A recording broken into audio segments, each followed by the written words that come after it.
Counting down toward National Signing Day, Mark Rogers TV for the Smarts fan. Please subscribe to my YouTube channel right here for coverage with guys like Steve Helwagen, who is the Big Ten senior writer at 247 Sports, and you can catch him on Bucknuts as well. Steve, how you doing today? I'm doing great, doing great.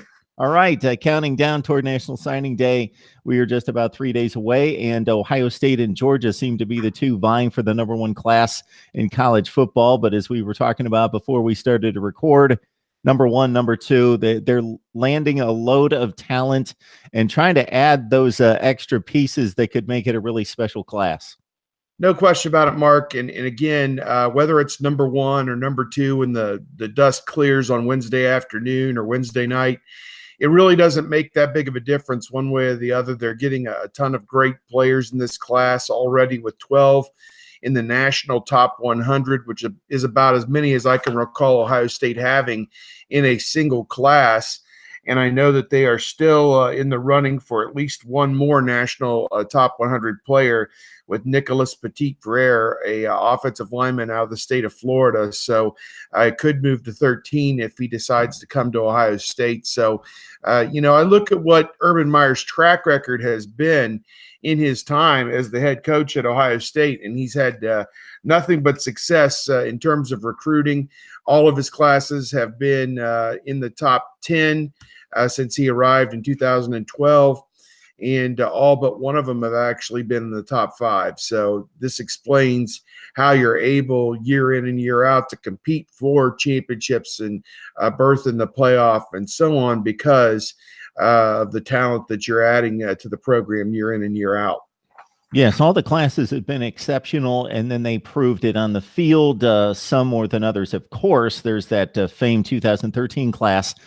This one seems to be even more special, more potentially, especially if some of these last guys get into the fold here, even over the top talented in regards to possibly the #1 class, where Alabama has held that title for a number of years.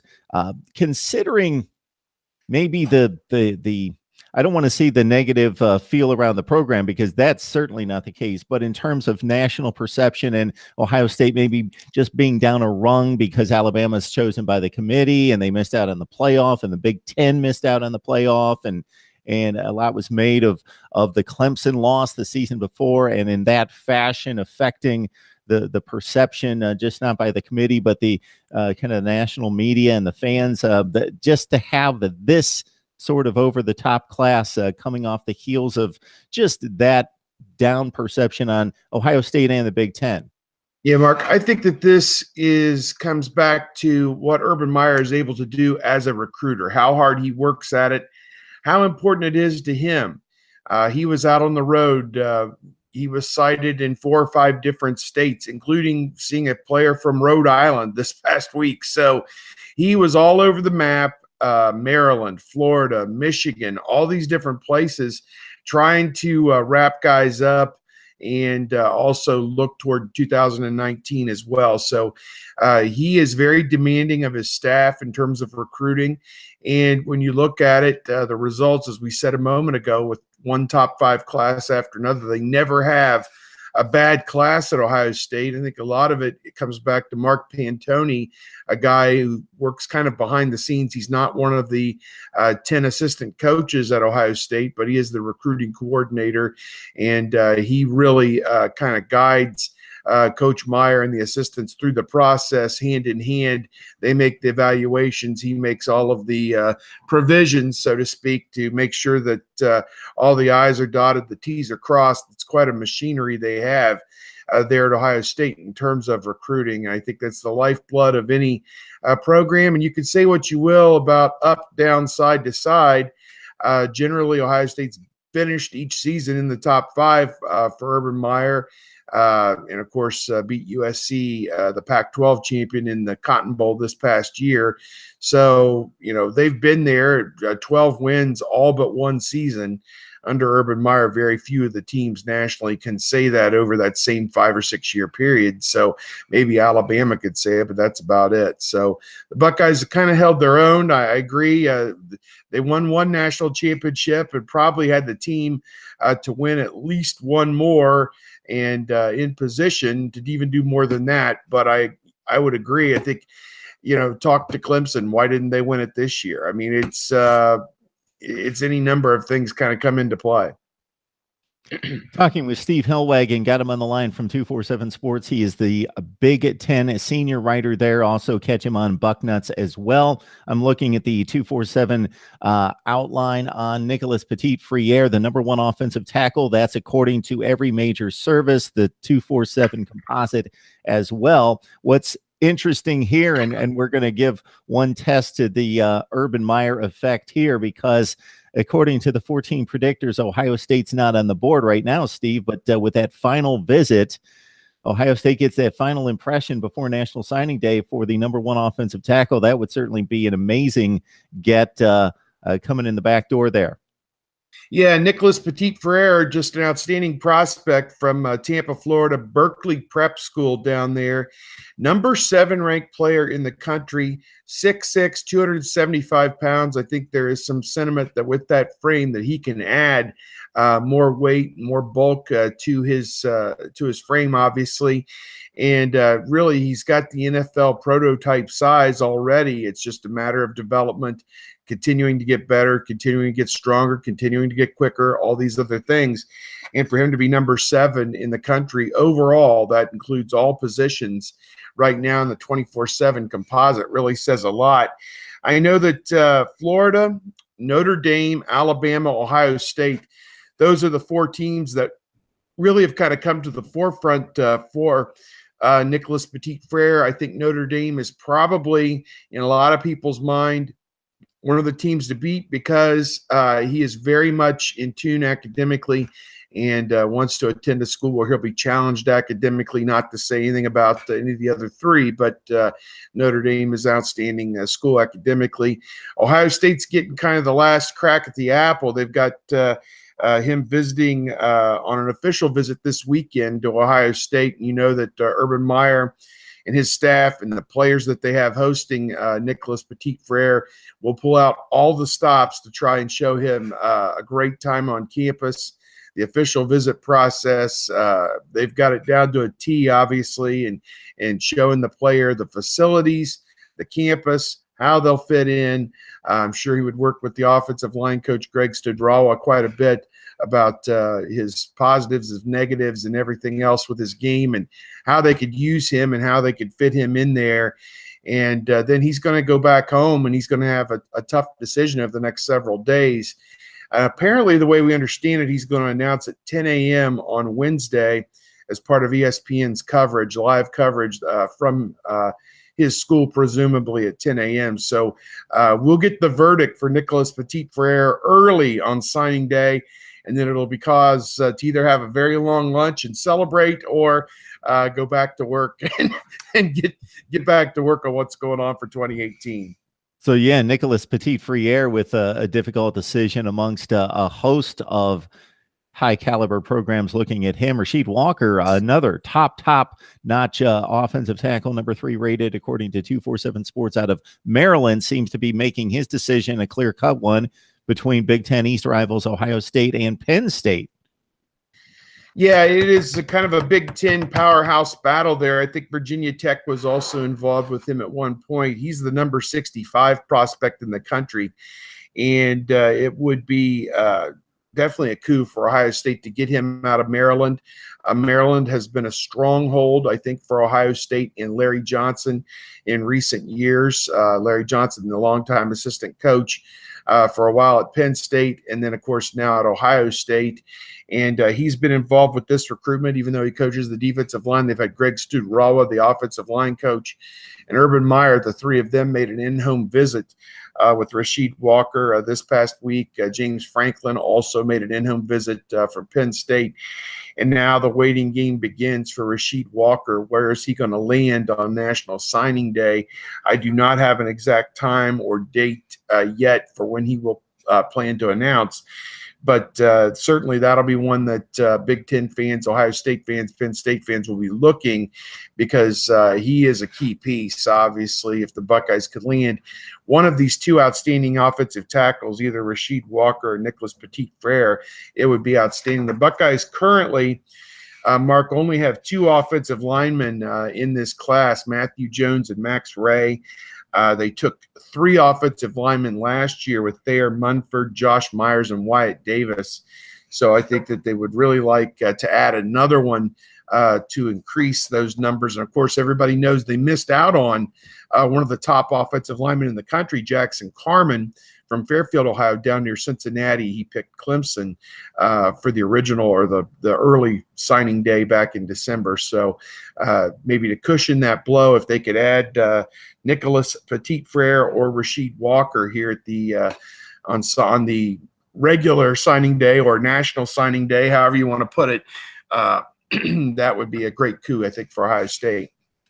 If you look at any of the major boards, Ohio State has offered the elite players across the board, but obviously the interest varies per player. We mentioned off the top about 4 or 5 in play. Who else is really a serious candidate that we need to be following in the next 3 days?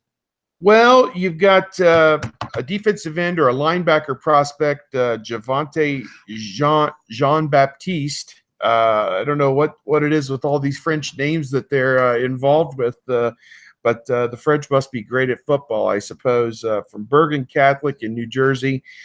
He's the number 219 prospect nationally, Javante Jean-Baptiste. I think Nebraska is shaping up as an important team in his recruitment. Ohio State is right there. He's on a visit this weekend to Texas A&M, and obviously Jimbo Fisher, the new head coach there, will try and sway him. Virginia Tech, Boston College also involved for him. Urban Meyer and Greg Schiano were with him on Thursday for an in-home visit to try and make a late push for the Buckeyes. He'd be kind of an edge rusher type player, defensive end, outside linebacker. Ohio State plays the 4-3, so he would be a defensive end, probably in what they do. And they're trying to rebuild the depth there on the defensive line. They've already got 5 defensive linemen in this class for Ohio State, and he would be kind of the cherry on top if they're able to add him. But really, it sounds like he's Nebraska's to lose, and Texas A&M is making a push, and Ohio State is certainly staying right there with him. Another guy that the Buckeyes are kind of going back in on is an Ohio kid by the name of Tavion Thomas. He's a running back from Dayton Dunbar, a tough kid from a city school in Dayton, Ohio, just down the road about an hour or so from Columbus. And the issue with him, he was committed to Oklahoma. I'm not certain if there's some academic issues at play, whether he may attend a prep school and then attend his 4-year college, or what the situation exactly is. But Ohio State has gone back in on him. He is visiting Ohio State, and I'm certain that during this 2-day period when he's visiting Ohio State, they are laying out a plan for him to either graduate and enroll this year, or graduate and go to a prep school for the fall or the following school year, and then come in to Ohio State probably in the winter or summer of 2019. So it remains to be seen kind of what's going on there. The depth at running back for Ohio State, they have 2 of them in this class, Brian Sneed and Master Teague. They also have Mike Weber, as everybody knows, and J.K. Dobbins, outstanding tandem. Weber will be a junior, and Dobbins a sophomore, Antonio Williams a sophomore. And then you've also got DeMario McCall and Jalen Gill, who's in this class that could play either the running back or wide receiver position. So they've got some running backs, but they like Thomas a lot, and he is a guy who maybe could fit into this puzzle, either 2018, 2019. He is decommitted from Oklahoma, so he's a free agent at this point, and I think most indications point that either 2018 or 2019 he will end up at Ohio State. It's just a matter of getting it worked out at this point. Master Teague, if there's ever been a name of a star, if he comes through on the field, boy, there's going to be all sorts of nicknames and signs, and he's going to gain a following. I can about guarantee that. Yeah, the all-name team, this class is They've got a guy named LaChristian Smith, Blue Smith, the wide receiver from Huber Heights, Ohio, here in Ohio. They've got Tommy Togiai. He is from Idaho, of all places, and he's coming to Ohio State. Tyler Friday, their main Friday, a defensive end. Taraja Mitchell, Kevon Pope, Seven Banks. That's a new one for me. First name Seven, Sevyn. But it's always kind of cool to USA Today used to publish. Mark, I'm sure you remember this on the Thursday after signing day. Somebody's job was tasked to type in all of those names of all the schools. I'm saying all 105 schools.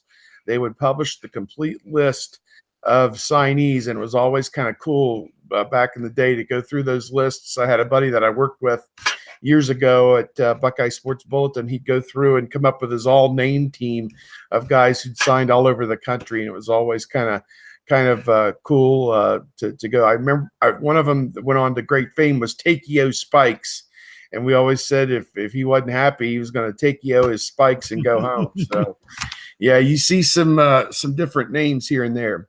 Yeah, Takeo took those spikes to the Auburn Tigers and then on to the NFL. He was a really good linebacker.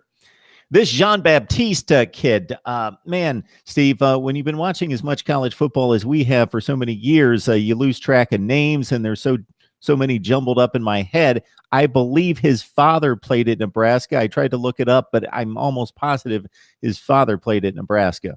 That sounds right. I vaguely recall something along those lines. Of course, that would have been well before Nebraska joined the Big Ten, and I didn't follow it necessarily as closely as we do now. But, yeah, Nebraska looks like the team to beat, and that makes sense if it is a family connection there. And, of course, Scott Frost, a former Nebraska player, is now back in there as the head coach, and he was on staff briefly and also played there, obviously. So he is going to try and reignite those family ties, you would think. And there are so many, great Nebraska players, from the 80s, the 90s, the 2000s, who will probably have kids coming through that program as they go forward. We have Steve Helwagen on the line from 247 Sports, where he is the Big Ten senior writer. Also catch him at bucknuts.com. He does a whole lot of work for us in recent weeks, helping us out on Ohio State and the Big Ten. And I know 2018's already practically in the books. We still have some crucial decisions to be made, but people are looking forward to 2019.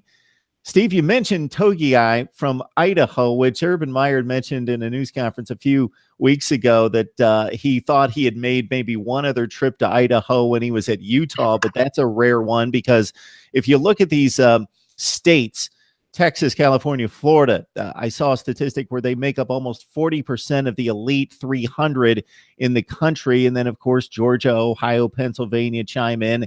But if you go to Idaho, if you see the listings of players, and you know this better than I do, most of the pages of the top states have 100 players listed. And it's not that they don't have more high school football players that have rankings than that. They just stop at 100. But if you go to a state like Idaho, they only have like 9 kids that rate as 2 stars even. So to get a kid like that is pretty rare. You mentioned Rhode Island, and it's funny. I was just looking at this last night. They have 1 kid on the board. That means only 1 kid rates anywhere above a 2-star, I believe. And it's the kid that Urban Meyer is targeting for 2019. And then It is kind of a crazy phenomenon when you think about the lengths you have to go to find talent. Ohio State's taking guys from Utah. Brandon Bowen, who ended up starting for Ohio State this year, is from the state of Utah. And I think everybody knew coming out of high school he was a quality prospect. Nevada, obviously, with Bishop Gorman, is starting to become a hotbed. The Buckeyes took Haskell Garrett and Tate Martell out of there last year. Ohio State's doing a lot more damage in the state of Georgia, and I think it was easier, obviously, to do that damage, getting a guy like a Raekwon McMillan, a Von Bell, some of the guys that they've signed out of Georgia in years past when Georgia was down. They not necessarily were down. They just were not on top of their game. It looks like now Kirby Small is going to have them back recruiting some of the top players in Georgia, top players nationally, going to play for a national contender at Georgia. So Urban Meyer will he'll look under every rock. I mean, he is tireless with this, as we said, the machinery and the connectivity. Marcus, we've talked on this before about the difference in recruiting now versus 20 years ago. Everybody's videotape is on Huddle or online on YouTube. So there are very few hidden gems out there, and a lot of these kids do get the opportunity to come cross country in the summertime and go to summer camps. They've had kids from California, Florida, Georgia, all over the place come in and visit Ohio State for their summer camps. So the connectivity is there, and if you can play, these college recruiters, the machinery that they have, they'll find you. Xavier Truss is the name of the player we're referring to, out of Warwick, Rhode Island. Yep. And to be the only player in the state to even make it on the board and to be a 4-star, it fascinates me, the level of scouting that has to be done for a player at the offensive tackle position who's just completed his junior season of high school football. Yeah. And to rate him against states that have hundreds of players that would rate 2-star and above, and to be able to put him on the board as a 4-star, to have just the acumen to look at his play regardless of the level of competition around him and say that kid's a 4-star, kind of fascinates me. And speaking of 2019, right there in the great state of Ohio, the #1 player recently named. Yeah, it was kind of a surprise, I think, when it came out. But Zach Harrison, he's 6'6", 250-pound defensive end from Olentangy, Orange. It's Delaware County, which is just north of Columbus, which for a long time has been one of the fastest growing counties in the entire country, with people moving to the suburbs, maybe out of the city of Columbus. Delaware is the county seat. Powell is the town that he lives in, and he attends a high school, Olentangy Orange. Olentangy has several high schools. They have Olentangy High School, they have Olentangy Liberty, and Olentangy Orange. So one school district in that growing community has mushroomed and split off into 3 high schools, and all of them, given on a year-in, year-out basis, are competitive in a lot of the sports. And Zach Harrison, just a freak. I mean, a guy at that size, as we talked about, he went down to the U.S. Army All-American Combine that they had the day before the game down there in January. And I believe he was clocked at 4.62 seconds in the 40, which is just outstanding for a guy his size.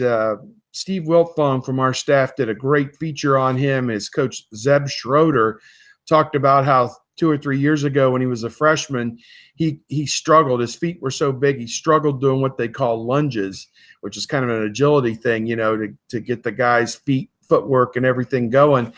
And how, you know, now today he has just blossomed into a great prospect. I think Ohio State, Penn State, Michigan, Alabama, those are probably 4 of the top schools that are already involved. James Franklin has been to the school. Urban Meyer has been to the school. Jim Harbaugh has been to the school. So it's going to be a great recruiting battle for Zach Harrison. In terms of Central Ohio, it's hard to think about how many guys have been in that rarefied air as a top 5 or top 10 prospect. Andy Katzenmoyer, way back when in 1996, was probably a national top 10 prospect, and he was from a school just south of there in Westerville South High School, which is just across the county line in Franklin County, outside Columbus. So, you know, I know that Terrell Pryor from Pennsylvania was an Ohio State player who a lot of people regarded as a #1 prospect nationally. Braxton Miller was up there way on the list from down in the Dayton area. I'm going to have to do some research to see, you know, guys in the top 5 or 6 that Ohio State has gotten, or guys from Ohio who've been that highly rated, because it's been pretty rare over the years. You know, as you talked about, Florida's the hotbed, California is the hotbed, not so much Ohio. Ohio's in that next tier. But for them to have the #1 player in the country, he must have really done something special when he was down there for the Army All-American Combine.